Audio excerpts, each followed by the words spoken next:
have to make a choice between light and dark. Which will it be?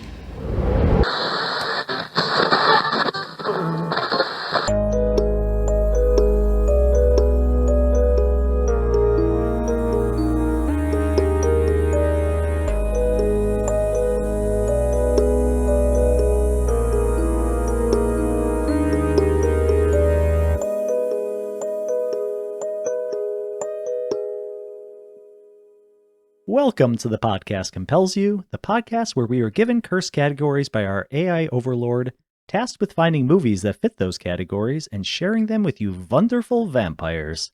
With me as always is my co-host Stacy. Stacy, what have you been watching? Not a dang thing. I've been really busy. I did some traveling and my traveling schedule did not make watching anything convenient or desirable. How about you? Was it Boston? Or am I making that up? You are correct. Okay. Boston and then Salem, the Halloween Ooh. town, which at this time of year becomes a tourist hellhole. Oh. But I was there before it turned October, so it was still already getting touristy. Sure. Love the weather though. What is that? Just like cloudy and cool? It was nice. It was cool. It was not, it was sunny, but it never got too warm. And I have to come back to this. The hell that you It's live in, right? the hell that I live in. Yes. Well, I think you'll be very proud of me because I watched not one, but two PG-13 movies. Good for you. And they were kind of accidentally. I didn't know they were PG-13. Fair enough. But That's how one begins. exactly. And one was really good and the other was not. So I will start with the good one, which was I saw the TV Glow.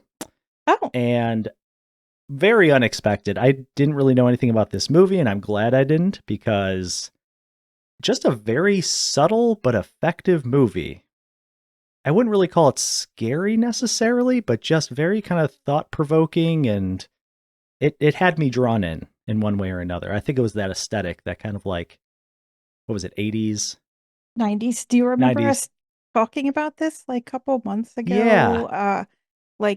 It's not the scare. It's like it plays on your existential fears and also the fear of being buried alive, perhaps. I'm remembering you saying that now, and that totally makes sense after watching it, but really enjoyed that movie.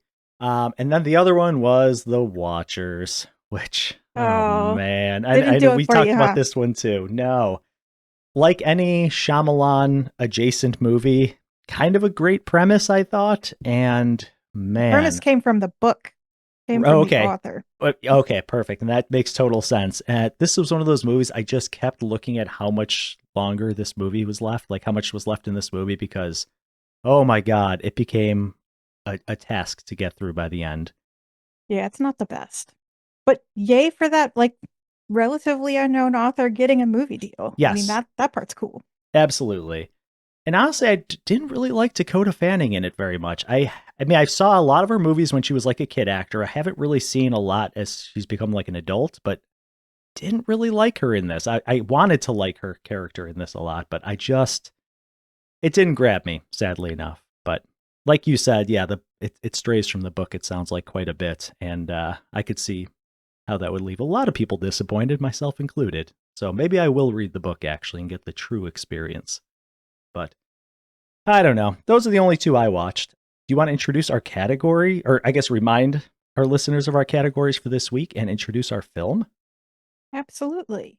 Tonight, we bring you part 2 of Vampires Without Borders, which has been our 2-part series exploring the cursed category of movies that feature non-American vampires. In part 1, we reviewed the Swedish movie Let the Right One In. This episode's movie is the 2004 Russian urban fantasy supernatural thriller Nocnoy Dozor, or Night Watch in English. Wow. Very nice.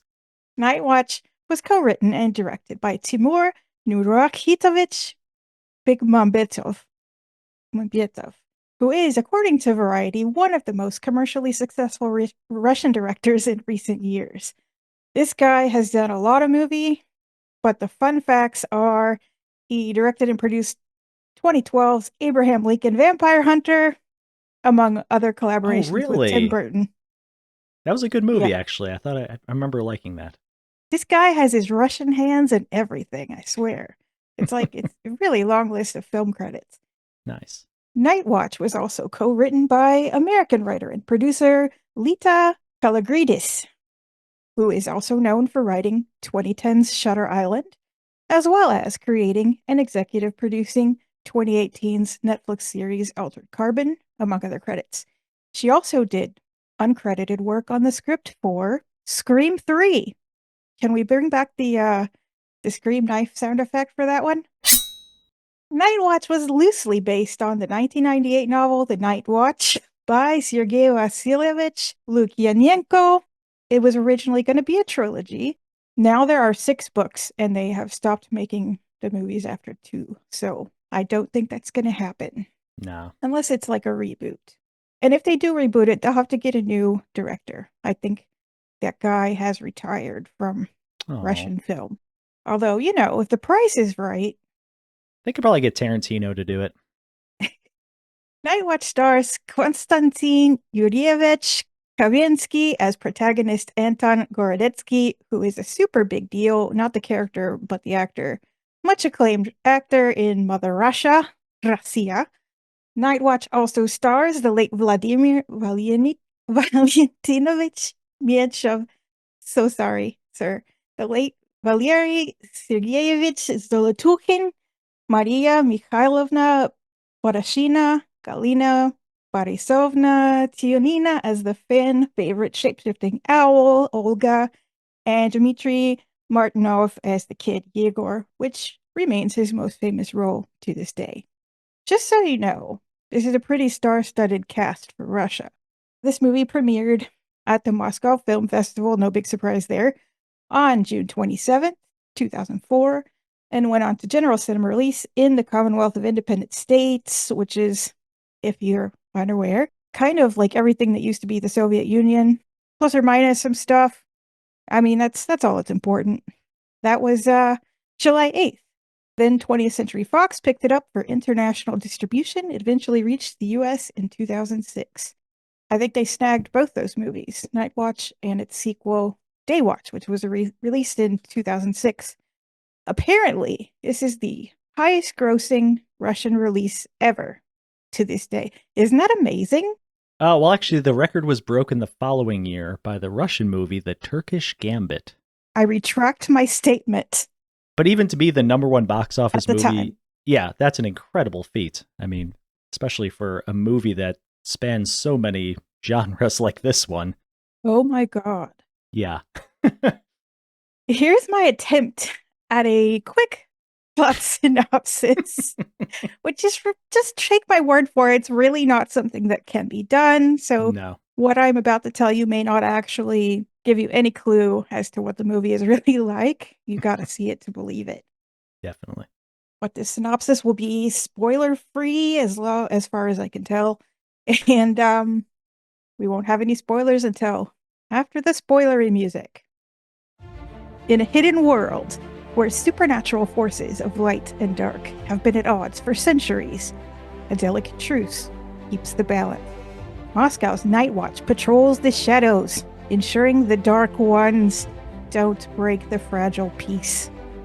Anton, a reluctant hero with a troubled past, finds himself caught in the middle of an ancient prophecy that could tip the scales forever, one way or another.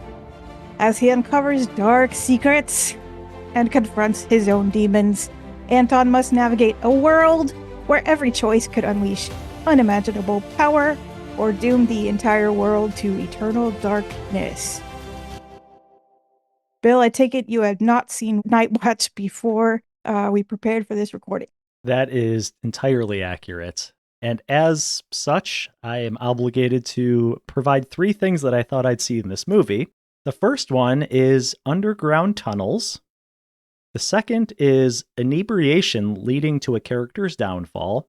And a third one is a character is mistakenly assumed to be dead. So I think I may have gotten about 2 of these, maybe. Say 2. Yeah. And one of them actually, I mistakenly started watching the sequel, Daywatch. Uh-huh. And my third one, the inebriation one, actually I think may become true in the sequel. So There just was saying. some kind of inebriated behavior that didn't have anything to do with alcohol. So if you count True. that, I'm always trying to get Okay. your stuff to count. See how Yeah. generous a I host I am? appreciate that. You're so nice. I had not seen it, and I forgot to do my 3 things because I went on vacation and I forgot how the podcast works. But if I had to like go back in time without any knowledge of the movie, I expected a much more straightforward, traditional vampire plot. Mm-hmm. I had not heard that much about it. I enjoy Russian movies and TV a lot for some reason, whatever that means about me. So I was looking forward to viewing it, and it came highly recommended from a very reliable source. It was just, I mean, how could you expect that? Right. Yeah. Nobody expects that. Whatever that was. Yeah. So the version I think both of us watched was dubbed. Well, the prologue and the like ending, the voiceover stuff was dubbed. Yeah. I think we have the international version. Sorry, was that what you were going to ask? Yeah, no, I was just curious. What's your preference? Do you prefer movies that are dubbed over in English or do you prefer the originals with subtitles? I much prefer the originals with subtitles. Me too. There's something about like the cadence that seems a little stilted sometimes when there's like dubbed Yeah, audio. you don't get the same. I mean, part of the acting is the vocal work, so Yes. you're not getting the whole, actual movie. I think you're getting somebody else's like voiceover Right. interpretation. Sure. Yeah, it's a good way of putting it. Not that they don't do very good dubbing work. I Yeah. mean, a lot of them do, but it still feels disconnected to me. Yes, I agree. It's just like slightly enough just to where it kind of stands out a little bit. But yeah, I think I would have liked this slightly better if it was just subtitled. But that's okay. Not a big deal. Oh, also, the Russian version was supposed to have something very interesting. And maybe it's the American version that we saw. That would make sense. Because maybe the Yes. international version had this too. I'm not sure. But these subtitles were actually created like with the movie and they were special. Like the scene where the kid is in the pool and gets the nosebleed, like the Yes. subtitles there look like blood in the water and then they dissolve. Are you talking about the credits, I think? Because I read it was the credits, maybe. Subtitles. Oh, it was the subtitles. Okay. Yeah, they were very cool. creative. But then again, I guess we didn't get them because, Yeah. America or whatever. Yeah, I read about that too. That seemed actually I saw a screenshot of one and it looked really cool. I would feel like like to it would seen have been that. a much more like graphic novel feeling experience Yeah. that way. That would have I been was cool. getting hints of graphic novel kind of throughout as well, maybe amongst a million For other sure. things, but I mean, that could have been a whole series of graphic novels, just that one oh, movie. for sure. Yeah. I do have some content warnings though, and I tried my best. Okay. Okay, the main warnings here for intense violence and gore, frightening and intense scenes. There are a lot of extended, fast-paced violent action scenes. It was hard to keep up with, but I would say some of that violence and gore might be considered extreme and disturbing. Some scenes veer into body horror. Once again, it is a vampire movie and it's not Twilight, so just some other things I noticed. There are swarms of mosquitoes in several scenes, and I hated that so much. I felt like they Yeah. were landing on me every time. There are also many shots of a large, unnaturally dense swarm of crows, in case that bothers you. There's one scene with some aggressive dogs. In one plot point, a woman suffers a magically induced, attempted by another character, miscarriage that is ultimately unsuccessful, but I don't think they, at least in our version, I don't think they show any of. No. Right. It was hard to keep up with, but I know that I don't think I saw that.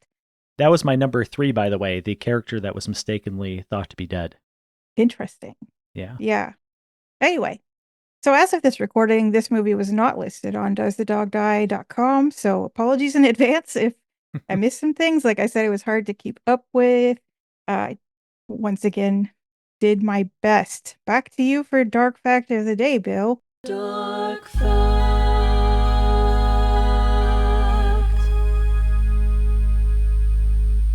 Today's dark fact is yet another kind of psychological condition that I find super interesting, and it's called Cotard's syndrome. or walking corpse syndrome. It's a rare mental disorder where individuals believe that they are dead, do not exist, are decaying, or lack internal organs. Oh my About God. 45% deny their own existence, while the remaining 55% have delusions about immortality.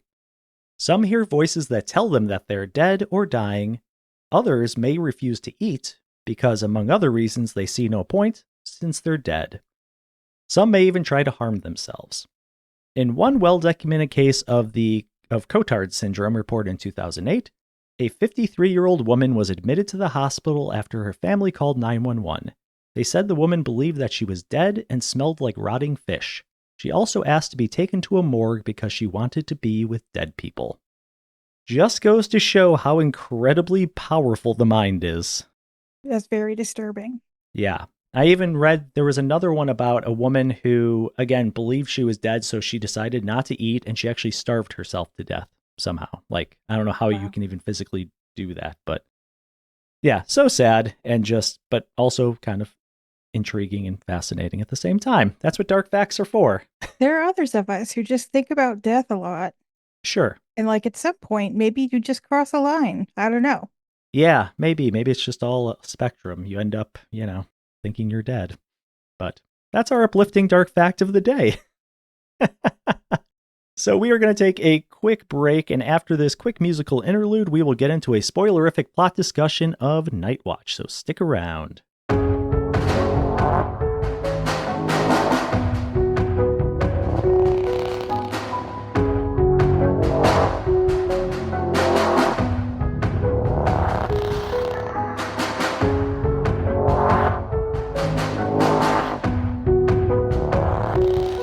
Welcome back to The Podcast Compels You. We are now going to get into our spoilerific discussion of Night Watch. We are going to give it our best here.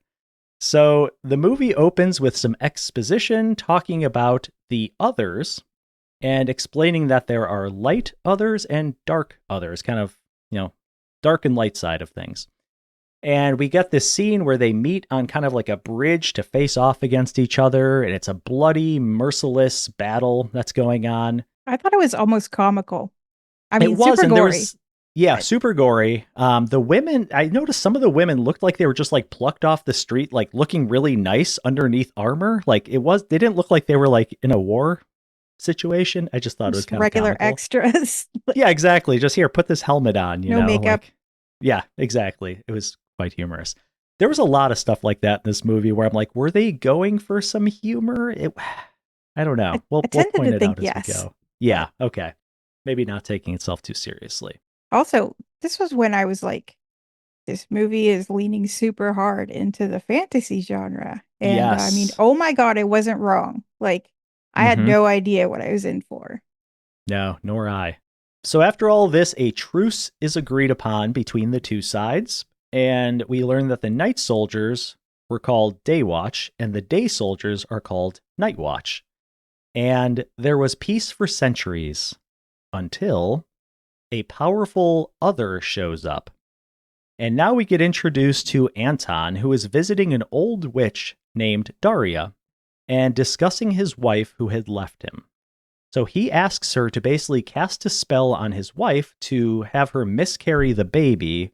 Who I'm assuming he believed it. He believed it was somebody else's baby. Yes. Like not so his. he assumed she was cheating on him and that this was somebody else's baby. Or not that makes it right what he did. No. Just wanted to clarify. Right, exactly. So this witch is like, okay.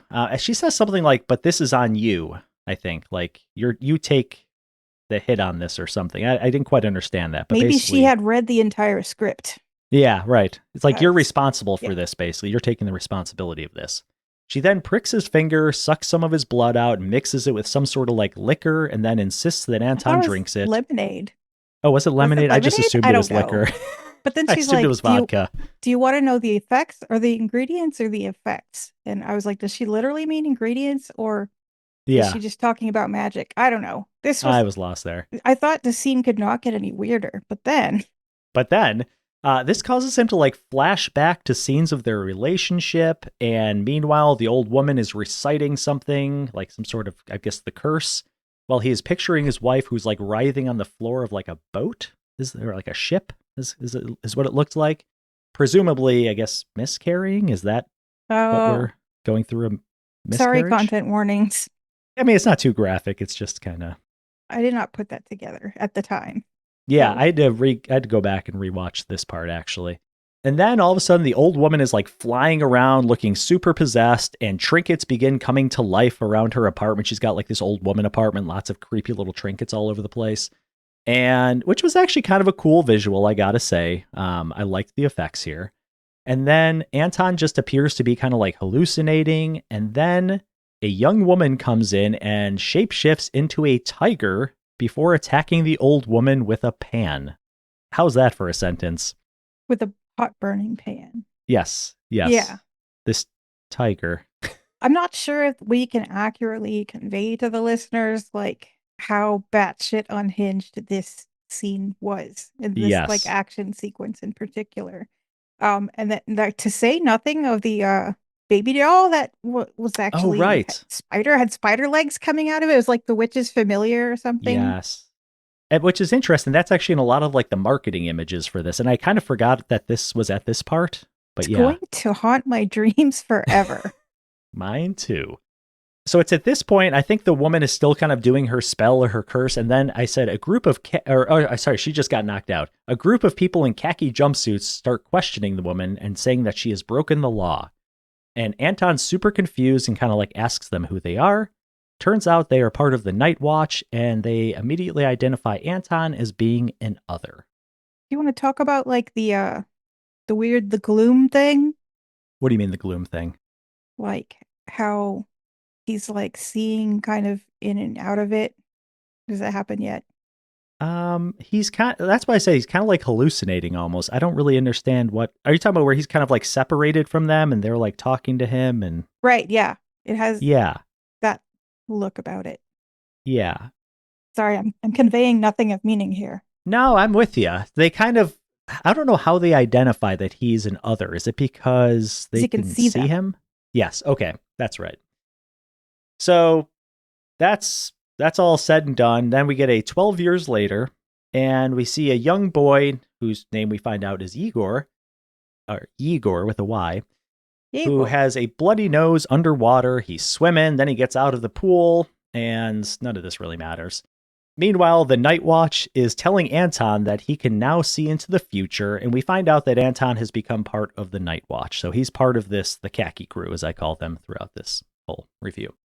So he awakens to a phone call telling him that they have got him, and him, I believe, is the boy. Is that who we're thinking? They've got Igor in their sights. I think so, yeah. Yeah. And Anton must follow him. So we then get to see Anton's weapon, which is kind of like a large flashlight with what I put in my notes as some sort of jewel in it. It turns out it actually like projects ultraviolet light, as I read later. And I think it's a way to determine whether someone is a vampire. Is that your understanding? I think the ultraviolet light like damages them. But right. Does he actually do that with the flashlight, or maybe because they did that with some other lights for sure at some point? Well, I know he does it with the flashlight in a couple scenes from now, but I think that's like his main tool. I think they just didn't want to make the flashlight like overpowered. Yeah. So it's like it works kinda, but right. Eh. A lot of this reminded me of like Ghostbusters, down to like the khaki jumpsuits, and like this guy's got his like fancy, I thought it was so funny that they were dressed like that, and then the Day Watch, they're dressed like referees of like a kid's basketball team. It's hilarious. Oh, it's so fun. Yeah, I like that a lot. So, all right, so he's got his weapon. He's going to go find Igor now, but before he does that, he goes to get some blood. He doesn't have any blood to drink, so he's got to hit up his friend. I think his name is Katya. Kostya. Kostya, yes. Kostya. That. And then he takes him to his dad, who I guess works in a butcher shop. And his dad gives him like a thermos of, I guess, blood. And it turns out to be, I think, pig's blood. And Anton's not too happy about this. He's like, what is this? And then meanwhile, the dad's trying to explain, like, no, it's very similar to pig's blood. They use it very similarly. It's a perfect analogy to that. And so Anton goes ahead and drinks it and gets like immediately sick and, yada, yada, yada, and kind of like leaves the room. Meanwhile, we find out that, what was his name? Kostya and his dad are vampires, as it turns out. The dad's like, why did you bring him here? Yes, he's very mad about that. Yeah. The dad has an interesting presence. I wish he was actually a bigger part of this movie. I like the actor that played him. He had a very good, like, villainous look almost, even though he's not really a villain in this movie. But I kind of liked him. And then I thought it was very interesting. He says, there's only one time they ever drink blood on the night watch. When they're out hunting us vampires. So we know what's up now. So now Anton is going on a vampire hunt. Next, we have Anton standing on the metro looking like Neo from The Matrix. This was my first thing where I'm like, this looks straight up like The Matrix. There are so many scenes like this. Maybe it's like the goofy 90s sunglasses or something, but very Matrixy. He's looking around the train kind of uneasy, and he spots the young boy from earlier who gets on the train and approaches him, but is interrupted by a drunk passenger. Looking back at the boy, he visualizes his head as like a series of veins. Did you understand this? This happens a few times through the movie. His body becomes translucent and you see all of his like circulatory system. I couldn't figure out why that happens sometimes. Yeah, I don't know. Maybe it was just a cool effect. It happens a couple times. Yeah, for sure. Meanwhile, the train fills up and the boy gets away and he sees a woman near the door, and this is where he pulls out his flashlight and shines it on her, and there's like a vortex and she's just kind of standing there. It's a weird scene. Super weird. And you get this really kind of like funny thing where they show it from like the other passenger's perspective and he just looks like a crazy guy. He's just yelling on the train with a flashlight, which I appreciated that. I put, is this the humor that we're getting in this movie? Because I kind of like that a lot.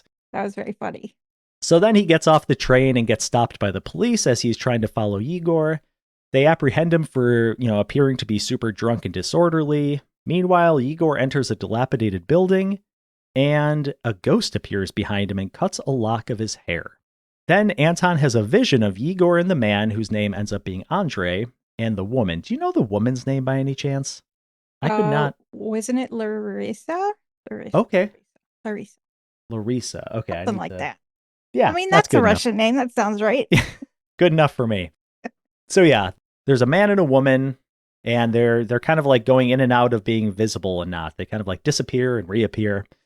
And this part I thought was hilarious. The khaki team all of a sudden crank their car. It's like it's like a Ghostbusters truck almost. They crank it into high gear. There's like fire shooting out of the tailpipe, and they're just like driving like mad crazy people to get to this dilapidated apartment.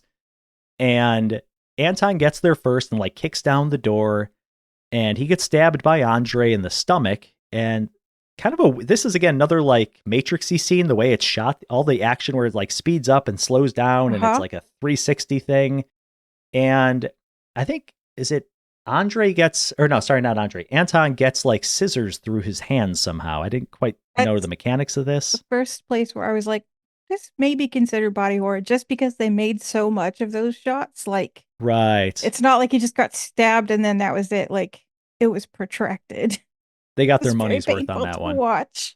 For sure.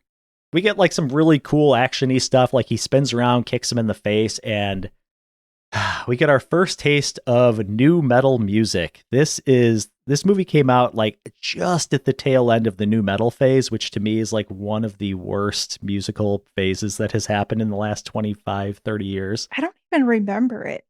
Oh, it's like Limp Bizkit and Korn. Oh, that. Coal Chamber. Is that considered new metal? Oh, yeah. Well, Korn was kind of early on, but it's just all that where there'd be like a DJ and it's kind of industrial sounding and there's like rap mixed in, but not good. Is it wrong that I think of all that as like right-wing metal now? Oh, yeah. That's kind of what it's become. There's a connection, right? Yeah. Okay.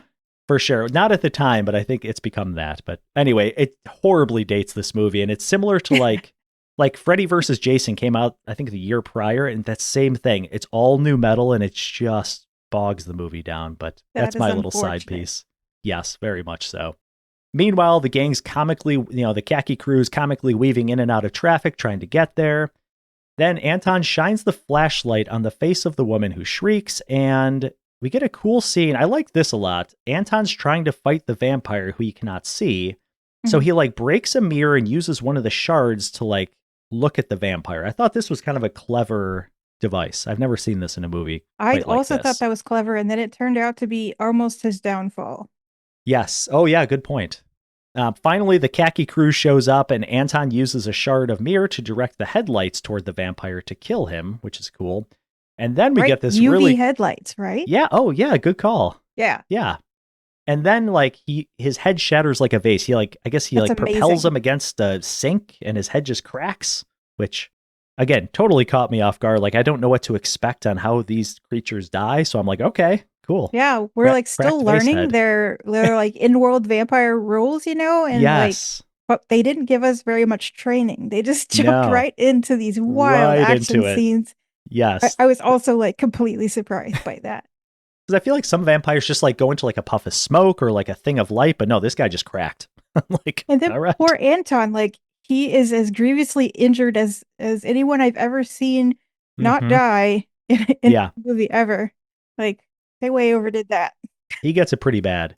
And then kind of as they're leaving, the Day Watch shows up, accusing them of killing someone unlawfully. So we start to get I don't know, maybe politics isn't the right word, but like the disagreements between these two groups on like what's supposed to happen and what's not supposed to happen, and this, you know, agreement that they've had. Is this who you're talking about? Like he shows up in like a tracksuit, right? This is like the I thought it was like shorts and like a sporty like referee type shirt. Yeah, something like Like- that, but totally different than the khaki crew. Yeah. Like almost like they have completely different personalities. He's got like a sweet sports car, I think, like a Maserati or something super fancy, and like That I didn't focus on that. Yeah. they're the flashier group out of the two, I'd say. Then they bring Anton to I'm assuming their boss, whose name is Geeser. This powerful old dude. This is the bald guy, right? Like the kind of large Yeah, bald he's guy. like Yeah. like a sorcerer or something. Like Yeah. they never really say what he No. is, but he's like he has some superpowers.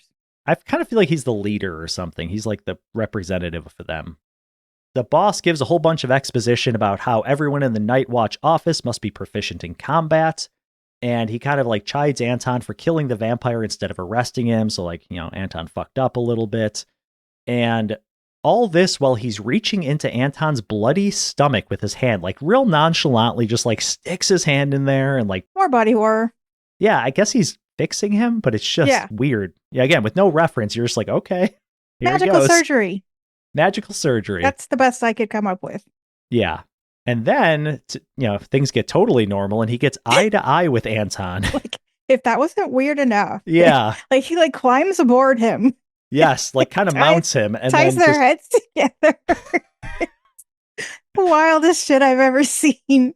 and I think he puts like tape over one of Anton's eyes, or maybe that's Yeah, after like that. I don't know. a plus of tape Yes. or an X, whatever. A multiply of tape.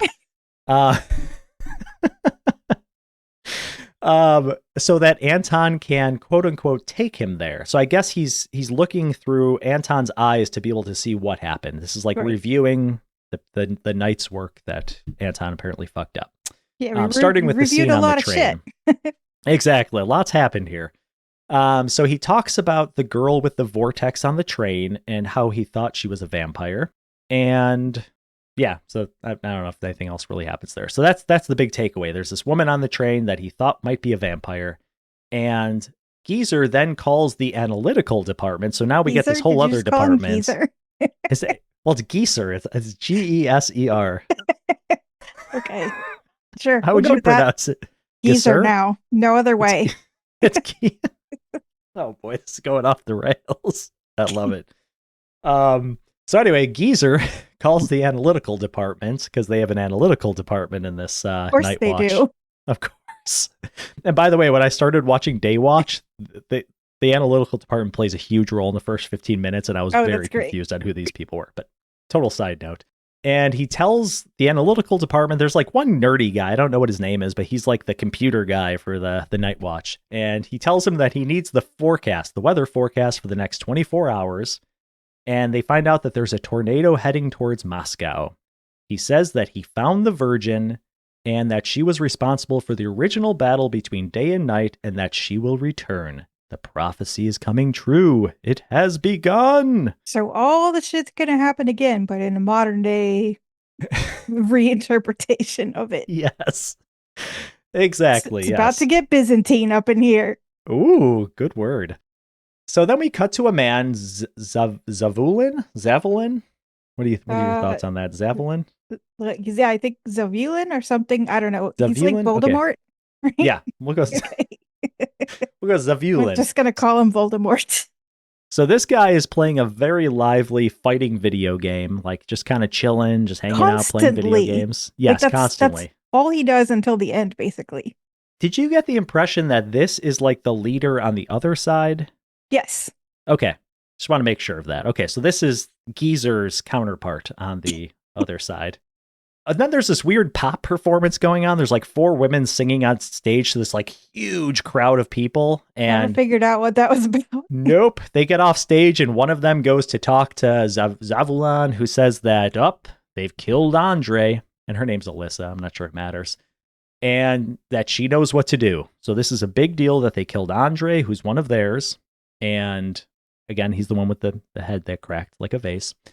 And she knows what to do. So she's on the hunt for this. Yeah, she's on it. She's to investigate this. They're also worried about, well, they're not really worried, but there's this Larissa or whoever running around town, and she's in a bad way. Oh my God, this woman. Oh yeah, I feel most bad for her. I think instead of going to rescue her, they don't do that. Oh yeah, let's just get to that. So Anton and them try to go find Andre's girlfriend, who's the girl that we're talking about here. And she is walking through this like crazy busy highway, just narrowly getting hit by cars as the Alyssa, the woman who's tasked with finding her, pulls up next to her with a dangling like a jar of blood out the window. And they use this to help her like find Andre's killer. And then they drop the jar of blood, which cracks, and they drop a pair of goggles. Well, like swim goggles. Yeah. They try to like bribe her with the blood. Right. But instead of giving it to her, they're just like, she'll do it. She'll do it like a dog. Yeah. Yeah. So swim goggles, I guess. I mean, wouldn't they just smell like chlorine though? Oh, those were the boys' goggles. Yeah. Okay, I'm a little slow. I did not put that together. I thought she was supposed to wear those for some reason. This was a clusterfuck. You're not behind. Don't worry. Oh my God. Okay, that makes so much more sense. Thank you for bringing that to my attention. Okay, perfect. I'm not sure why they wouldn't just like allow her to, like have a little blood now. Go find, but they're establishing themselves as super villainous even to their own kind, I guess. So that's true. Yeah, they're just like, fuck you. Here are the goggles. See ya. Meanwhile, Anton wakes up all bloody with tape over one eye, again with a little multiplication sign, and says that he has to find the boy. And then I like this quote. A little boy, that's all he is. Just a child. But to the vampire girl, he's a glass of water in the desert. Taken away before she could drink. If I don't find him before her, then she'll have that drink. I thought that was kind of a fun little quote. Just telling you the stakes here. So he knows that this vampire woman is going after Igor, and he needs to get to Igor first to protect him. The boss says that he will give Anton a partner. That's very nice of him. So Anton's going to get someone else to go find Igor with. Just like Harry Potter. And what does he do? He pulls out an owl, and it looks like a dead stuffed owl at first. Yes. He pulls out an owl who we find out's name is Olga. Anton's like, what the fuck is this? That was exactly my reaction. Which is great because Anton throws it back at Geezer, and then the boss throws it out the window, and the owl takes flight. Then we don't know what happens for a little while with the owl. No. Like, oh well. Yeah. Okay, there it is. Take it or leave it. Take the owl as your partner or go alone. This is so Russian. I just have to say. My God. It's amazing. Actually, as I'm going through this, I'm kind of liking this movie more, honestly, as we go through these notes. Oh, I found it very endearing, for sure. Yes, I agree. So then we get Anton having a flashback to when he was told that he needs to choose between the light and the dark. at the old woman's apartment again from the beginning, where Anton's got the long, goofy haircut. And then out of nowhere, the owl shows up in Anton's apartment. So Olga's back. Great scene, way longer than it needed to be. That happens Yes, now. there's a few of those in here. There's so much like owl transformation footage. Yes. That I guess they didn't want to waste any of it. They spent a lot of money on that, and they were going to get their money's worth. It's a for lot of sure. feathers. Yes, a lot of just goo. I don't even know. Meanwhile, the analyst finds the blonde woman, who we finds out her name is Svetlana, and he says, "Seems all it takes is for Svetlana to look at you, and something terrible happens." So she just is cursed and passes that on to anyone that she basically comes in contact with. Next, Anton is playing with the owl, and all of a sudden the owl turns into a grown woman covered in feathers. She asks if he is afraid, and he just responds in a calm, "Shower there," which I thought was kind of funny. He's not even like weirded out by this. That's He's just how like, Russians talk, though. I mean, I don't think Yeah. they translated it. I mean, it's if you translate "the shower is over there" into Russian, it's literally "shower there." yeah. But like, he's not even like freaked out by this at all. He's just like, "Yep, shower's over there." I mean, he's We're seen good. a lot of shit by now. That's a good point. She said that they did this to her as a punishment, and then we get this whole scene where he's trying to find clothes for her. So he goes to his neighbor, again, that Katya guy from earlier. Kostya. And Kotsia, and he's really pissed off at him because he knows that he killed one of the vampires, and that's not Gives cool him a with him 'cause lecture. gives him a lecture, yep, but also brings over a suitcase of his mom's old clothes. So that was very nice of him. Those Russians, they may not be superficially nice to you, but they're good neighbors. Yes, they are good neighbors. Even the vampires. I don't know why I put this. We find out that Anton had a girlfriend 12 years ago. Oh, he must have been talking to Olga about this. So yeah, it turns out she's like, "Oh, you not have a girlfriend?" That's Yeah. the girl that, I don't think Yeah. they were ever married. No, I didn't get that idea. I put wife earlier, but I guess, it must not have been. I don't Anyway. I don't think so. So then we cut back to Igor with his mom, and he's kind of like asking her if vampires are real. And then later he's watching Buffy the Vampire Slayer on Is that the what TV that show. was? Yes, Oh my absolutely. God. Sarah I was Michelle like- Gellar. The really bad made up vampire. And then I thought it was dubbed into Russian, so I thought Yes. none of their voices didn't sound familiar to me. No, that That's was definitely hilarious. Buffy. I used to watch that a little bit. I wasn't a huge fan, but I watched enough of I it. never got into it. I think it's got kind of a cult following now, I think, more than anything. Then we get the woman vampire from earlier, again, the one that's stumbling through the streets, and she tracks down the kid. So she knows where he lives now. And this is where things get even Perfect. weirder. So this is the airplane scene. So we see an airplane with a bird that gets stuck in the turbine that Mhm. causes a screw to become dislodged. Is and that it because plummets Svetlana looked at it? Is that what it was? I I mean, don't it had to be know. something with her. But yeah, the screw falls from the plane, and you see the whole thing. It's like a minute and a half thing of the screw just falling and dropping down a sewer grate, and eventually it goes Amazing. from the sewer into her kitchen, Mhm. which I don't know why you have like a vent in your kitchen that goes to the sewer. And it comes out, and she just like picks it up and goes, "Huh, like that's weird." Oh no, it goes into her coffee cup, I think, or something. Oh, Anyway, super weird. I'm not really sure. That kind of comes back a little bit later, but you might be right. Maybe she did just look at the plane, I guess, and that's what caused it. good a guess as any. Yeah, exactly. So we're back at Igor's apartment. The doorbell rings, and he kind of like looks through the peephole and sees the vampire woman. It's just like, she's like, "Rah!" Like looking crazy, like not looking like a normal person. And sure enough, Anton and Olga show up, and they are invisible as they enter the apartment. The boy can't see them. This part got very confusing to me. So this is the mosquito part. Ugh. Did you understand this? I stopped being able to follow the plot when those mosquitoes are around, but basically I think they're the sign that the gloom, like other plane, is intersecting with our world Uh-huh. or something. Because they get in Anton's bloodstream. Yeah, and remember the baby doll spider ate them as well. Oh, right. Maybe they're just like little flying blood pellets. I guess because Igor turns like blue. Anton's like passed out. Oh, I think 'cause they're the- all passed out on The the floor. gloom is taking him. So this is another new mechanic that's introduced, right? Like we didn't see this happen Okay. before, but Anton's Right. like, the gloom is taking him. We've got to save him. Then he's like, the gloom is taking me. And his arm turns like all blue-gray also. Then he starts hacking himself with a knife. Oh yeah, good call. Okay, that makes a little more. I'm going to emphasize a little more sense, not a lot more sense. Just I a do little what I more can. sense. Totally. I like that.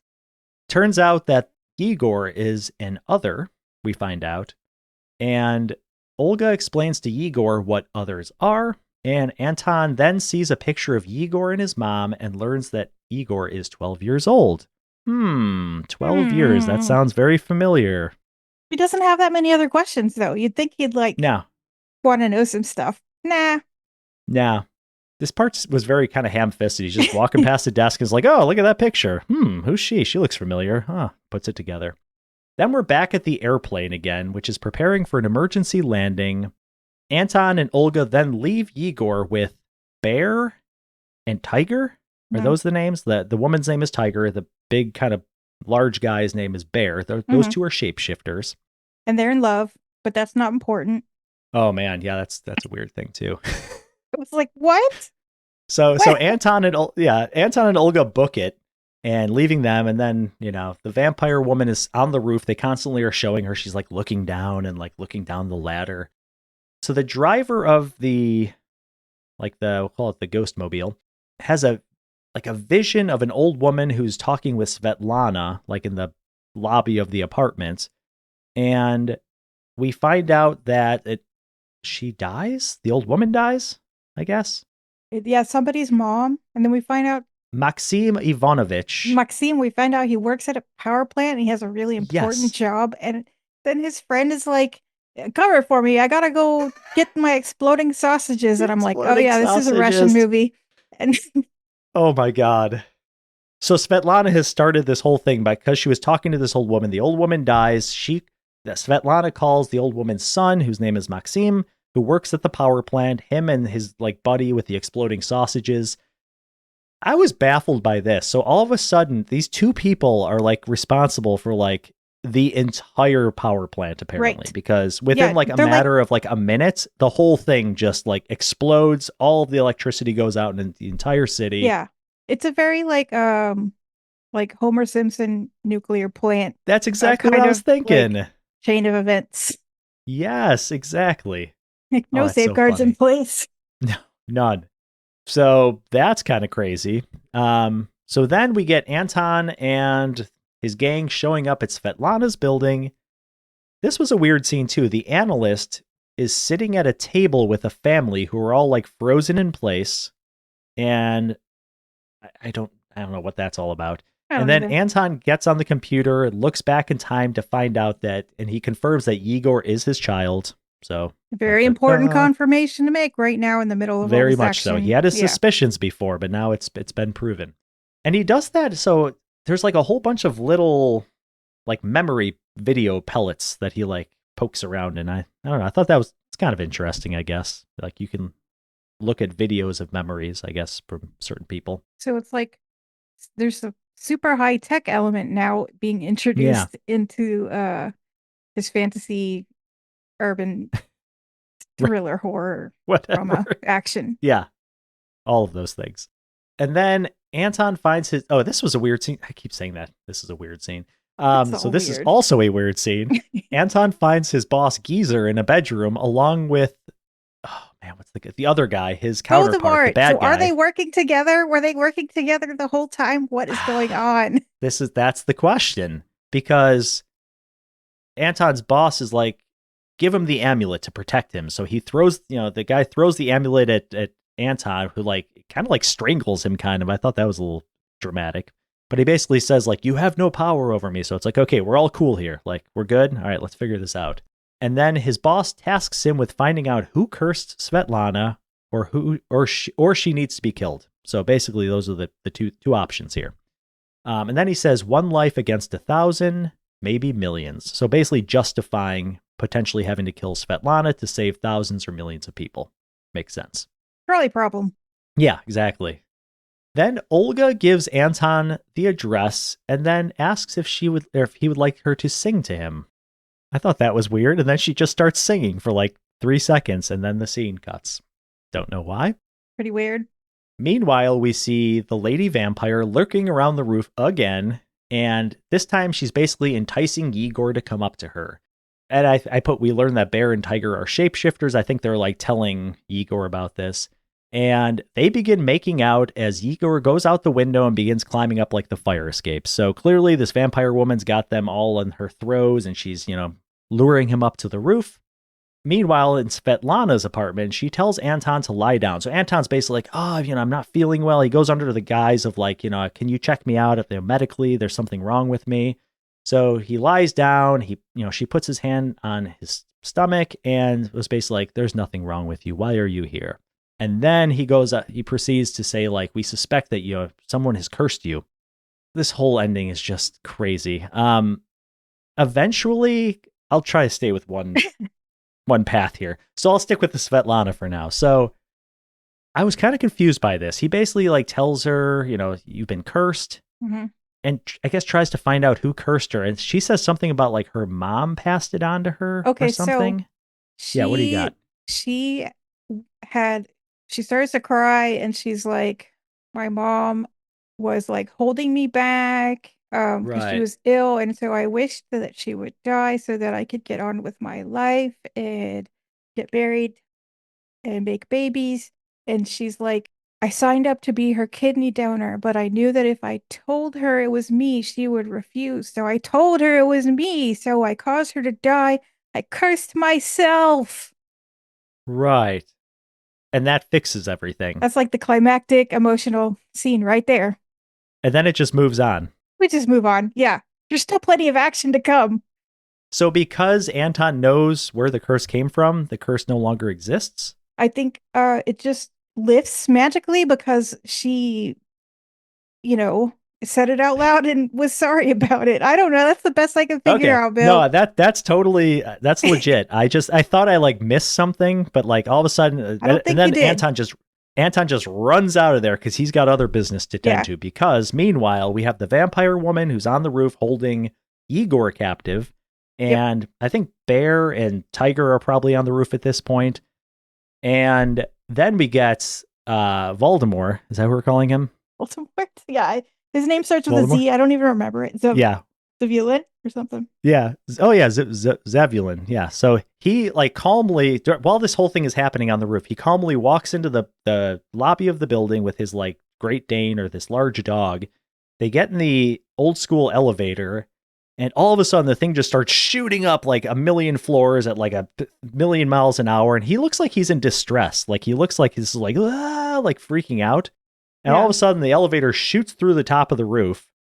And which is just crazy. I like that visual a lot. So him and his dog are now on the roof, and we get the lightsaber scene. Right. We had to have that. I mean, this is basically Revenge of the Sith. So yeah, it's the dark side and the light side. And yes, so we get like a very short little like lightsaber-y kind of battle. Not even, but it's just kind of funny. It, like pulls it out of his spine. That is amazing. Thank you for bringing that up. Yeah, Zavulin or whatever, just like in the video game from earlier. I think his character did the same thing. Then we see his point of view, and he's like hallucinating that this is a video game. So yes. Do we just think that he lives in a video game all the time? I guess so. Does he even have a sword in his spine, or is that just part of his delusion? Everything just looks super weird to like a third party watching this whole thing. Right. I really honestly thought that was I've never seen anything like that in a movie. Like he literally pulls out a weapon out of his spine. And it looks like a spine, like it's bumpy, like vertebrae. Very cool and kind of unsettling, but really cool, I gotta say. Where am I here? Doesn't matter. Yeah, I'm trying to figure out. Okay, so then Anton, so he's on the rooftop, she demands. Oh no, here we go. Speeds up through the roof. Lightsaber scene. Okay, pulls out his spine. Okay, so now we get like the whole roof transforms into like two warring groups, kind of like at the beginning of the movie. And of course, this whole thing is, I'm assuming, just like I don't know, it's not real, but it's supposed to represent what's happening. In case we don't understand that this is the beginning of the fulfillment of the prophecy of the violence, the two sides, like they've just, they bring that back. It wasn't necessary, I don't think. No, it's super jarring and just kind of weird. And then Anton turns on Igor, but the Zavulin guy kind of stops him. So this is where I guess Zavulin tells Igor that Anton wanted him dead. Is that what you understood? Which is technically true because he went to the witch to have him be miscarried. So I think Voldemort wants Yegor like to choose the dark side. Right. Obviously. And I think that Anton is trying to free him. All that matters is the boy making this choice. What happens to the father like doesn't really matter, but they kind of like used him to bring this plan into fruition. Right. And was it because he told them that Anton wanted him dead before? So that was, but he was basically That's like, how come they to my side. manipulated him into making the choice. I mean, yes, it is manipulation. It's also what actually happened. Yeah. But it's such a weird topic to be talking about with your grown-up fetus that you once had a choice to make and maybe you didn't make a very good choice. Right. It's a strange theme to be part of this final scene. It's so weird, and I don't think it has anything to do with social issues. No. Personally. I agree. I wasn't getting that vibe. It was never like the mom's intention, No. We don't even know anything about her opinions on the matter. It was just that like he did this magical attack on her, which is pretty terrible.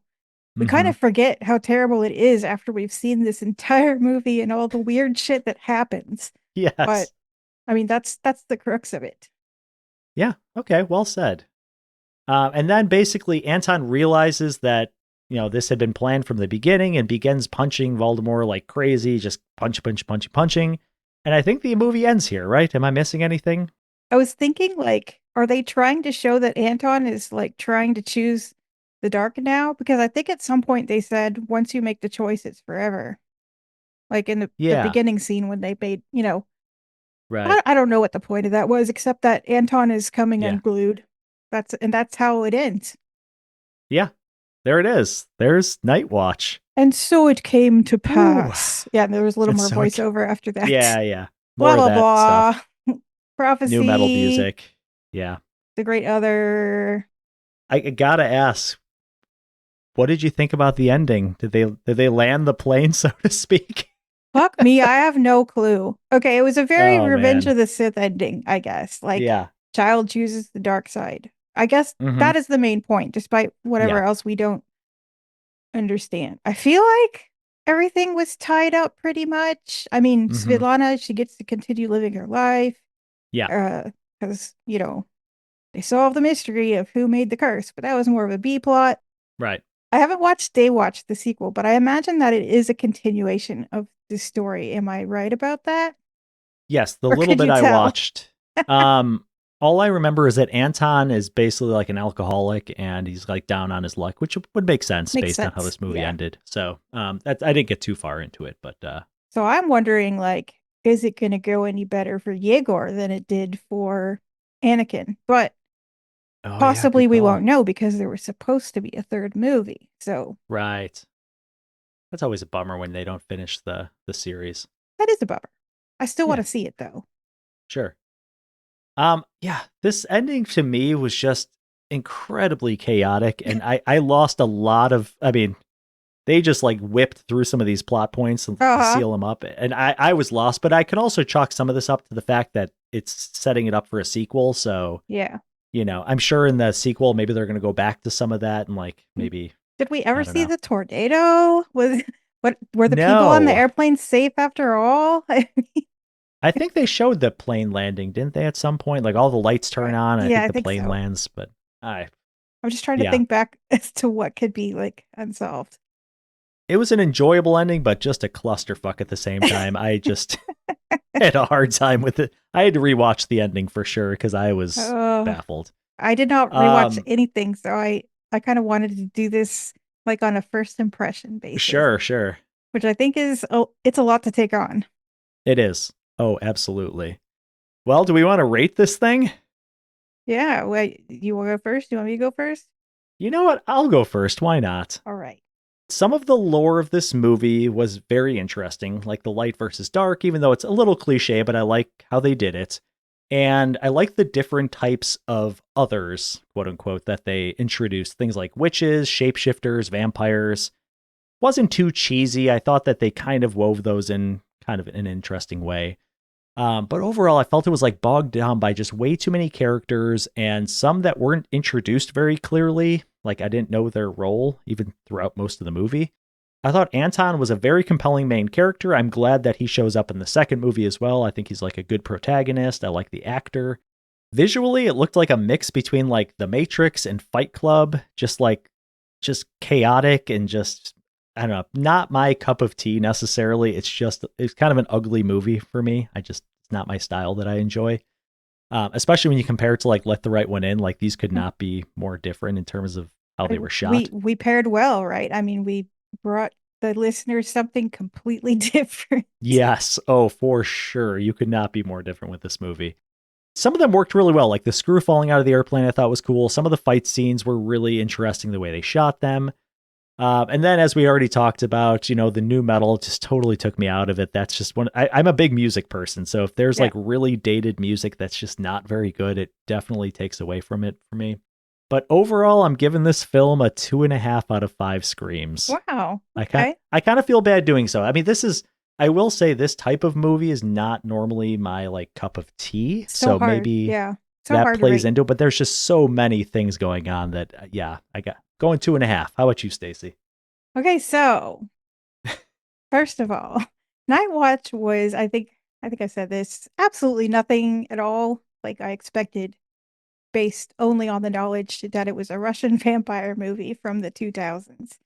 I went in knowing nothing else, and I have to say, like, it certainly didn't really copycat any one thing, like, yeah, it had some flavor of the Matrix. It also had some like Lord of the Rings kind of flavor. Right.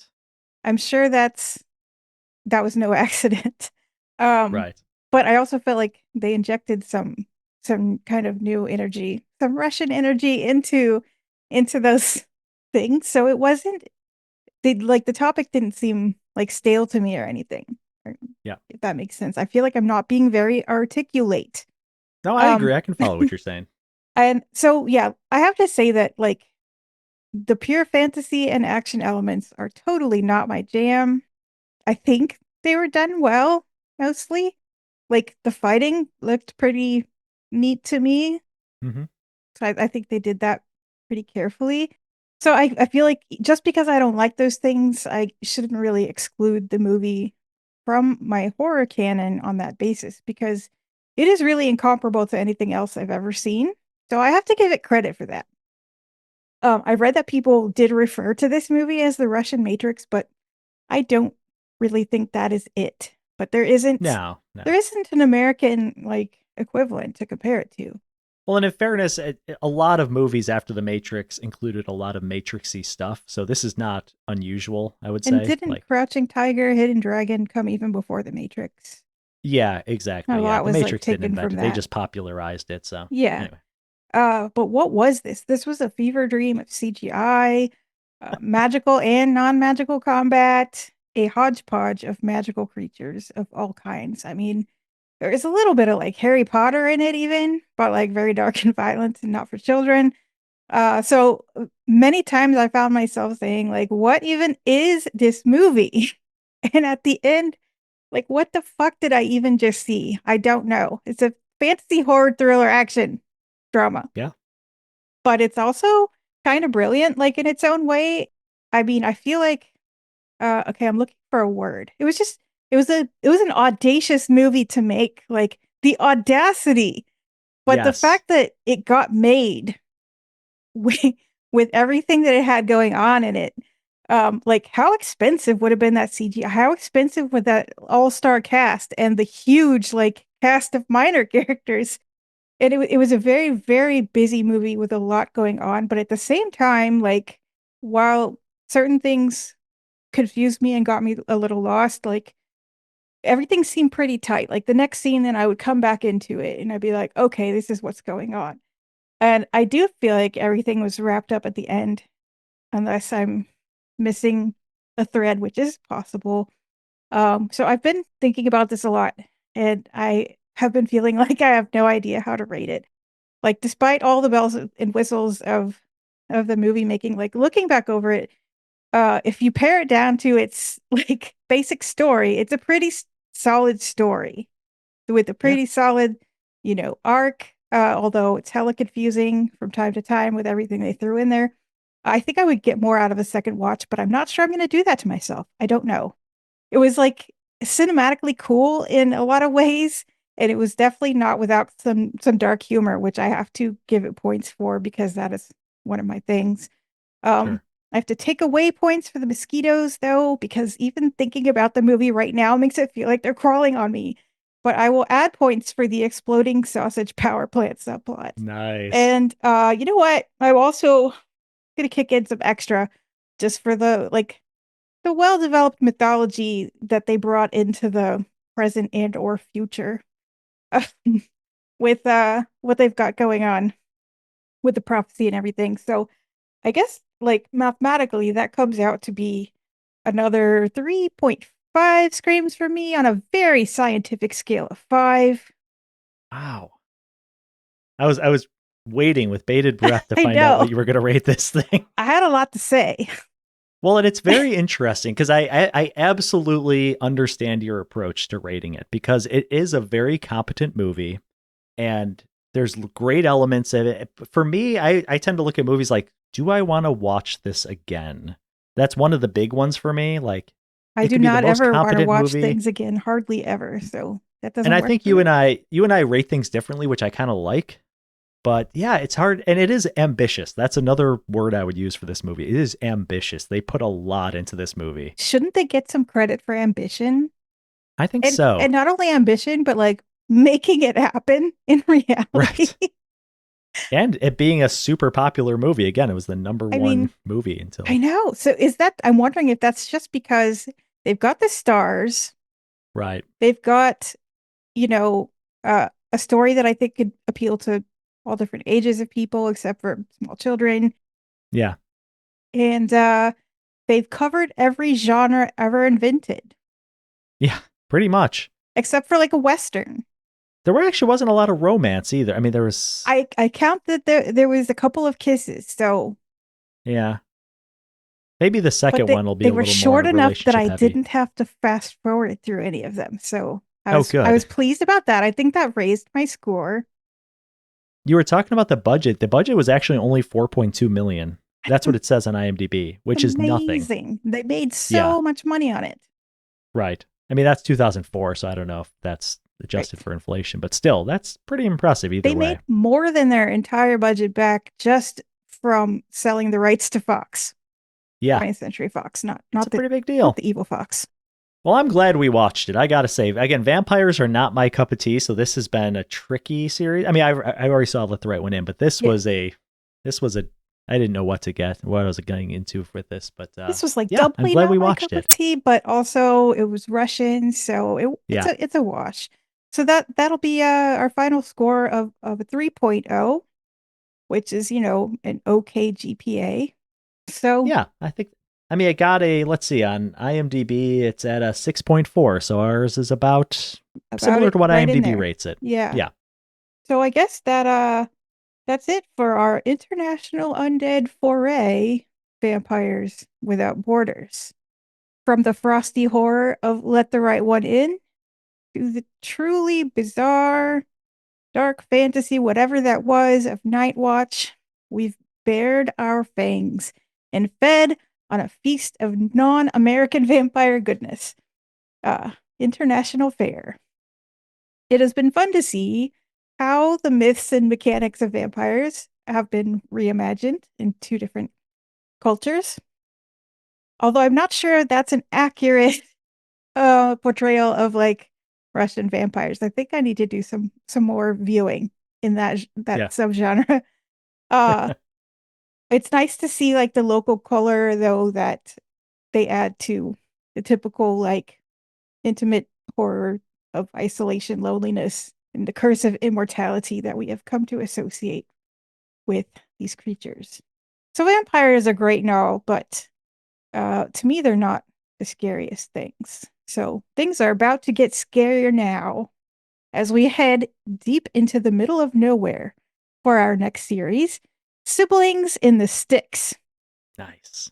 This time, we're harvesting horror that hits close to home, literally, with films that feature siblings versus terrifying forces on remote family properties.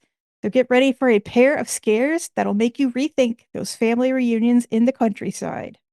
Next episode, we'll get the tractor started with The Dark and the Wicked, a chilling tale of grief, isolation, supernatural terror. These are a few of my favorite things. You could totally auto-tune that, right? Oh, for sure. That's all I got. Well, until next time, please like us and subscribe on your preferred podcast platform. Please And until like next time, us. yes, please leave a comment, review, tell your friends, all that good stuff. And until next time, stay spooky. See ya.